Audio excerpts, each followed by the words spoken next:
அப்படியே கட் பண்ணிவிட்டு 20 வருஷத்துக்கு அப்புறம் காட்டுறாங்க. அங்கே பார்த்தா நம்ம ஹீரோயின் அந்த சித்திக்காரி வீட்டில் தான் வளர்ந்துட்டு இருந்திருப்பா. அங்கே இவ வேலைக்காரி மாதிரி தான் இருப்பா. எல்லா வேலையும் இவளே பார்த்து செஞ்சாலும் யாருமே இவளை மதிக்கவே மாட்டாங்க. அதுக்கப்புறம் இவ மெல்லமாக போயிட்டு அவளுக்கு சாப்பாடு ஊட்டிகிட்டு இருக்கப்ப காட்டுறாங்க. அந்த ஃபஸ்ட்டு சீனில் பார்த்தோம்ல, அந்த சித்திக்காரியோட பொண்ணு, அவள் பேர் லாரா. அவளுக்கு ஆக்சுவலாக கல்யாணம் ஆகிட்டு இருந்திருக்கும். அவளுக்கு ஒரு பொண்ணும் ஒரு பையனும் இருக்குது. அவள் இங்கே பாரு, நான் வர்றதுக்குள்ளே எங்கள் அம்மாவை கொன்றாத அப்படின்ற மாதிரி சொல்லிவிட்டு அவள் வேலைக்கு கிளம்பிடுறா.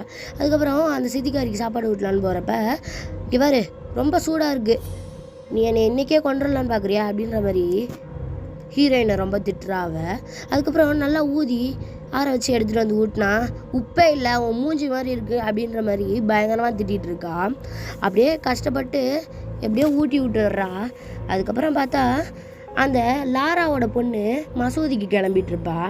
அங்கே பார்த்தா எல்லோரும் படிச்சுட்டு இருக்காங்க. அதுக்கப்புறம் அங்கே இருக்க முஸ்தாத், இங்கே பாருங்கம்மா, நம்ம செய்கிற புண்ணியங்களை இறைவனோட தூதர்கள் எழுதிட்டு இருப்பாங்க, அதே மாதிரி நம்ம செய்கிற பாவங்களையும் ஒரு புக்கில் எழுதுவாங்க. அதனால நம்மளை இறைவன் பார்த்துக்கிட்டே இருக்காரு, நம்ம நல்லது மட்டும் தான் செய்யணுன்ற மாதிரி சொல்லிக்கிட்டே இருக்காரு.